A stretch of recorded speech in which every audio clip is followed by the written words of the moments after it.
नमस्ते।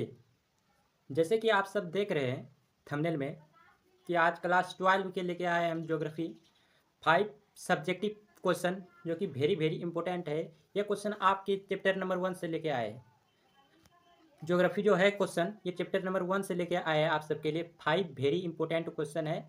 आप लोग इस वीडियो को आराम से देखिएगा, स्किप नहीं कीजिएगा, नहीं स्पीड बढ़ा के देखिएगा।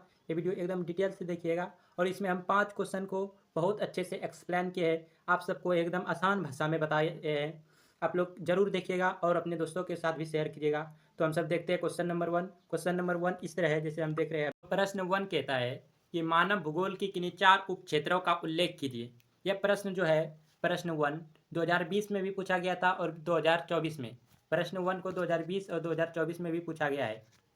यही है प्रश्न कि मानव भूगोल की किन्हीं 4 उप क्षेत्रों का उल्लेख कीजिए। इसी प्रश्न को दूसरे रूप में पूछा जाता है कि मानव भूगोल की किन्हीं बार उप शाखाओं का उल्लेख कीजिए। मानव भूगोल की किन्हीं बार उप शाखाओं का उल्लेख कीजिए और उसका आंसर जो हम लिखेंगे एकदम डिटेल में लिखेंगे ताकि एग्जामिनर अगर कॉपी सहेगा तो वो आपको इस एक भी नंबर नहीं काट सकता है अगर इस तरह लिखेंगे। तो जिस तरह हम लिखे हैं आपको बता रहे हैं कि इसी तरह लिखना है और जिस तरह हम लिखे हैं ना उसी तरह आपको भी लिखना है। तो लिखेंगे सबसे पहले पहला लाइन लिखेंगे मानव भूगोल की 4 प्रमुख उप शाखाएं या फिर उप क्षेत्र निम्नलिखित है कि मानव भूगोल की 4 प्रमुख उप शाखाएं या उप क्षेत्र निम्नलिखित है और चारों में पॉइंट बाय पॉइंट लिखेंगे नंबर 1 नंबर 2 नंबर 3 नंबर 4 करके। तो नंबर 1 कहता है सांस्कृतिक भूगोल। मानव भूगोल के अंतर्गत हम सांस्कृतिक भूगोल भी पढ़ते हैं। और नंबर 2 कहता है सैन्य भूगोल। सैन्य भूगोल भी मानव भूगोल के अंतर्गत पढ़ते हैं। और जनसंख्या भूगोल, जनसंख्या भूगोल को भी हम मानव भूगोल के अंतर्गत पढ़ते हैं। और चौथा नंबर है चिकित्सा भूगोल। चिकित्सा भूगोल को भी हम मानव भूगोल के अंतर्गत पढ़ते हैं। इसलिए मानव भूगोल की किन्हीं 4 उप क्षेत्रों का नाम कहने का अर्थ है, उप क्षेत्र का कहने का अर्थ इस तरह है कि मानव भूगोल के अंतर्गत हम क्या क्या पढ़ते हैं उसी को हम यहाँ पे क्वेश्चन फॉर्मेट में उप क्षेत्र नाम दिया है। तो अगला क्वेश्चन की ओर हम सब बढ़ते हैं। तो अगला क्वेश्चन है इस तरह, क्वेश्चन नंबर 2 देखते हैं। तो अगला प्रश्न कहता है मानव का प्रकृतिकरण क्या है। प्रश्न नंबर 2 है कि मानव का प्रकृतिकरण क्या है। मानव का प्रकृतिकरण आम आसान भाषा में समझे तो सरल भाषा में मानव का प्रकृतिकरण, मानव प्रकृति जैसे बोलेगा मानव को करने वैसे ही रहना है। एक तरह से आसान भाषा में और शॉर्ट आंसर बोल सकते हैं। प्रकृति के अनुसार मानव को चलना है। अगर प्रकृति कहेगा कि रेगिस्तान में खेती मुश्किल है तो आप रेगिस्तान में खेती नहीं कर सकते। इसीलिए और बोलेगा प्रकृति की पहाड़ में खेती मुश्किल है तो आप पहाड़ में खेती नहीं कर सकते। तो हम देखते हैं डिटेल में एक्सप्लेनर के साथ। तो उत्तर है जब इंसान अपना जीवन प्रकृति के हिसाब से जीता है, मतलब इंसान अपना जीवन प्रकृति के हिसाब से जीता है तो उसे मानव का प्रकृतिकरण कहते हैं। एक लाइन में उत्तर है पुराने समय में, जब पुराने समय का कहने का अर्थ है प्राचीन समय में, जब इंसान के पास तकनीक नहीं था, तकनीक मतलब टेक्नोलॉजी, कोई डेवलपमेंट नहीं था, मानव विकास नहीं किया था अपने आप का, तब वह पूरी तरह प्रकृति पर निर्भर था। तब वह पूरी तरह से प्रकृति पर निर्भर था। जैसे जैसे प्रकृति कहता था उसी तरह हम करते थे। इसीलिए तो हम प्रकृति के पूजा भी करते हैं। क्यों करते हैं पूजा? प्रकृति पेड़ पौधे की हम पूजा क्यों करते हैं? यही कारण है क्योंकि प्रकृति की वजह से ही हम जी सकते थे, नहीं तो प्रकृति हमें जो करना जिस तरह करवाएगा उसी तरह करना पड़ता था। और आगे है वह बारिश सूरज हवा और नदी पर ही जीता था। मानव बारिश सूरज हवा पर ही जीता था, नदी पर जीता था। आदि मानव प्रकृति की शक्ति से डरता था, प्रकृति जैसा कहता था वैसा ही करना पड़ता था, इसलिए प्रकृति से डरता था। प्रकृति के शक्ति से कहने का आशा यही है कि प्रकृति से डरता तो था। तो अगला क्वेश्चन हम देखने जा रहे हैं क्वेश्चन नंबर 3। वही जो कुम्हारी एलन सी सैंपल जिसका पूरा नाम है, और graphic Tyrol, sorry graphic Tyrol नहीं, ग्राफिक टेलर नहीं बल्कि रेड जेल, रेड जेल उसका समर्थक था। कौन? निश्चयवाद। रेड जेल का शिष्या था, रेड जेल का शिष्या था। कुमारी एलन सिंपल रेड जेल का शिष्या था। ग्राफिक टेलर पूरा नाम है फ्रेडरिक रेडजेल। रेडजेल का पूरा नाम है फ्रेडरिक रेडजेल जिसका शिष्या था। एलन सी सैंपल पूरा नाम था कुमारी एलन सी सैंपल। और जो संभव बात निश्चयवाद है उसका विचारधारा का दूसरा समर्थन व्यक्ति था हम्बोल्ट। ये सब बहुत बड़े एकदम भूगोल व्यक्ता है, बहुत बड़ा भूगोल का बोलो दार्शनिक है। तो और संभववाद, जो संभववाद है उसका प्रतिपादन किया था लुसियन फेवरे ने।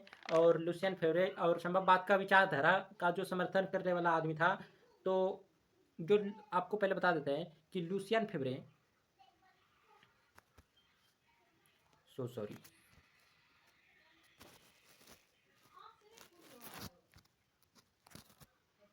तो हम सब प्रश्न 4 देखने वाले हैं। प्रश्न 4 कह रहा है कि आर्थिक भूगोल के 4 उपक्षेत्रों का नाम लिखें।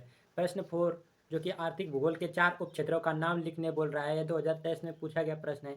आपकी बार के भी आने की संभावना अधिक है, इसलिए इस प्रश्न को याद करना बहुत ज़रूरी है। हम ऐसा आपको एक्सप्लेन करेंगे कि आपको याद करने की कोई आवश्यकता नहीं है। देखिए, आर्थिक भूगोल पहले समझते हैं क्या होते हैं। आर्थिक भूगोल जो होते हैं वह आय से संबंधित होते हैं। आय मतलब पैसा, ऋण।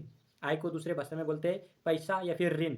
पैसा किस किस से हम कमा सकते हैं। जैसे कृषि करेंगे तो हमें पैसा मिलेगा, उद्योग चलाएंगे, फैक्ट्री लगाएंगे, कंपनी लगाएंगे तो उससे भी हमें पैसा मिलेगा। पर्यटन घूमने जाएंगे और वहाँ के जिस स्थान पे हम घूमने जाएंगे वो तो पैसा लेगा, हमारा पैसा लेगा ना। पर्यटन की टिकट के जरिए किसी के जरिए भी ले तो पर्यटन भी हमारे एक पैसा का साधन है। और फिर संसाधन से भी हम पैसा कमाते हैं, खनिज निकालते हैं, फिर वो दूसरे देश में बेचते हैं या फिर दूसरे राज्य में बेचते हैं। आंतरिक व्यापार या बाह्य व्यापार करते हैं कि उसके जरिए भी हम तो पैसा कमा सकते हैं। लेकिन यही है आर्थिक भूगोल। आर्थिक भूगोल कहने का मतलब है पैसा किस किस चीज़ से हम कमा सकते हैं। तो आर्थिक भूगोल के कहने का अर्थ ये है। तो हम सब डिटेल में एक्सप्लेन करते हैं। डिटेल में एक्सप्लेन देखते हैं। ऐसे है कि आर्थिक भूगोल के 4 उपक्षेत्र का नाम लिखा है। उपक्षेत्र को आप सबको हम पहले ही बता दें कि उपक्षेत्र मतलब आय, हम मतलब आर्थिक भूगोल के अंतर्गत हम क्या क्या पढ़ेंगे। तो कृषि से भी हम पैसा कमा सकते हैं, खेती करके हम पैसा कमा सकते हैं। उद्योग चलाकर हम भी पैसा कमा सकते हैं। पर्यटन मतलब घूमने जाएगा कोई व्यक्ति, वहाँ से भी तो पैसा होगा। जिस स्थान पे गए हैं तो वहाँ रोजगार मिलेगा, रोजगार के जरिए फिर जो पर्यटन करा रहा है उसे भी रोजगार, उससे भी पैसा आय मिलेगा, तो वह भी एक पैसा का जरिया है, इसलिए आर्थिक भूगोल के अंतर्गत आएगा। फिर संसाधन भी आर्थिक भूगोल के अंतर्गत आएगा। क्यों आएगा? क्योंकि आर्थिक भूगोल के अंतर्गत संसाधन से हमें जो भी खनिज संसाधन मिलेंगे वो हम बेच के दूसरे देश को या फिर बाह्य देश को बेच के हम तो पैसा कमा सकते हैं ना। इस तरह हम आर्थिक भूगोल के 4 उपक्षेत्र को लिख सकते हैं। और भी आप लिख सकते हैं आर्थिक भूगोल से पैसा कमाने के जरिए जो भी भूगोल होते हैं उस तरह को लिख सकते हैं। तो अगला क्वेश्चन देखेंगे, क्वेश्चन नंबर 5। क्वेश्चन नंबर 5 देखने से पहले आप सबको बता देते हैं कि मेरा एक न्यूज़ चैनल है जो कि आर से सर नाम से एक न्यूज़ चैनल है। आप सब यूट्यूब पर मंगाएंगे आर सर, तो मेरा नाम आर से सर है और इसी नाम से हम एक न्यूज़ चैनल बनाए है। तो आर से नाम सर से अगर आप मंगाएंगे तो हमारा चैनल आ जाएगा। तो क्वेश्चन नंबर 5 कहता है कि क्वेश्चन नंबर 5 इस तरह है कि राजनीतिक भूगोल के 2 उपक्षेत्रों का नाम लिखें। यह भी प्रश्न 2023 में पूछा गया है। राजनीतिक भूगोल के 2 उपक्षेत्र का नाम लिखें। मतलब राजनीति के अंतर्गत हम क्या क्या पढ़ते हैं। उपक्षेत्र कहने का अर्थ है कि उसका अध्ययन क्षेत्र क्या है, कितना बड़ा है। तो एक निर्वाचन भूगोल हो गया, फिर सैन्य भूगोल है। क्यों हो गया निर्वाचन भूगोल? क्योंकि राजनीति में तो चुनाव के बारे में पढ़ते हैं। चुनाव किसके अंतर्गत आएगा? राजनीति के अंतर्गत आएगा। सैन्य भूगोल तो नहीं होगा, लेकिन इसको राजनीतिक भूगोल में रखा गया। क्यों? क्योंकि जो सैन्य भूगोल है वो एक रक्षा से संबंधित है। इसे रक्षा कौन करता है? हमारे तो देश के रक्षा मंत्री करते हैं, इसलिए उसे हम सैन्य भूगोल को राजनीतिक भूगोल के अंतर्गत हम रखते हैं। और इसलिए सैन्य भूगोल भी हमारे राजनीतिक भूगोल के अंतर्गत हो। तो और भी मेरे चैनल पे अपलोडेड है वीडियो, जो कि आप सब अगर देखना चाहते हैं। ज्योग्राफी का भी अपलोड कर दिया है, हिस्ट्री का भी अपलोड कर दिया। 5 मोस्ट इंपॉर्टेंट और 30 क्वेश्चन कराया है 2027 एग्जाम की दृष्टि से। आप लोग जरूर देखिएगा, उस क्वेश्चन को देखिएगा तो आपके प्रश्न एकदम बोर्ड एग्जाम में आने का बहुत ज़्यादा चांसेस है। तब तक के लिए आप सबका धन्यवाद।